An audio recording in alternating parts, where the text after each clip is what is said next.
কয় তারার আলোয় ঝলমল করে এই সার্কাস।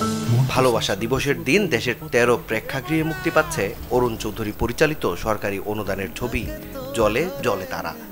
এই সিনেমা দিয়ে প্রথমবার একসাথে চলচ্চিত্রের জুটি বেঁধেছেন নাইম মিথিলা। ছবির গল্পে দেখা যাবে সার্কাসের মেয়ে তারা। নদীর পার আর নৌকাতেই কাটে যার জীবন। ঠিকানাবিহীন ভাসমানেই তারার প্রেমে পড়ে হোসেন মাঝি। এরপর ঘটতে থাকে নানা ঘটনা। সার্কাসের তো একটি গল্প থাকেই, সে সাথে সার্কাসের মানুষগুলোর জীবনে অনেক ধরনের গল্প ঘটে গেছে। সেই গল্পগুলো বলার মানুষও এখন নেই।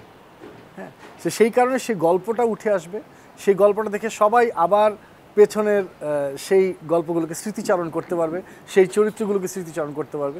অসাধারণ একটি গল্প, বাংলার মাটির গল্প, সেই জন্য দর্শকের হলে আসা উচিত। এবং আমার মনে হয় যারা সিনেমা দেখতে ভালোবাসে তাদের জন্য এটি একটি পূর্ণাঙ্গ এন্টারটেইনিং প্যাকেজ। আমাদের সমাজে নারী কখনো প্রতিবাদী।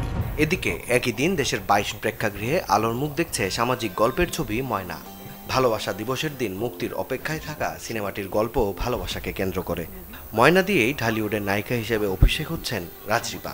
আমি নিজেকে লাকি মনে করছি। আমার ময়না সিনেমা প্রথম বড় পর্দায় অভিষেক হচ্ছে।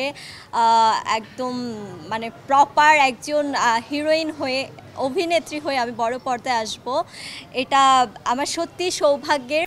ময়না ছবিতে আরও আছেন আমান রেজা, কায়েস আরজু এবং আফফান মিতুল। আপনি হলেন সরকারি লোক, এলাকায় আসলে আগে জানাবেন।